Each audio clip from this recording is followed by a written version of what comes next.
превеликий жаль, робота на сьогоднішній день не розпочалися. Хочу сказати, що із 1 жовтня ДЮСШ передано на баланс Софійської об'єднаної територіальної громади.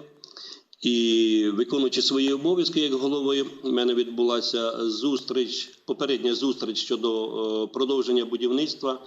І є надія про те, що на наступний рік воно буде включене в будівництво. Ну, по крайній мірі, так мені запевнили на сьогоднішній день в обласному управлінні капітального будівництва, а також у обласному управлінні житлово-комунального господарства. Будівництво було призупинено і в минулому році, і в поточному році ніякі роботи там не велися.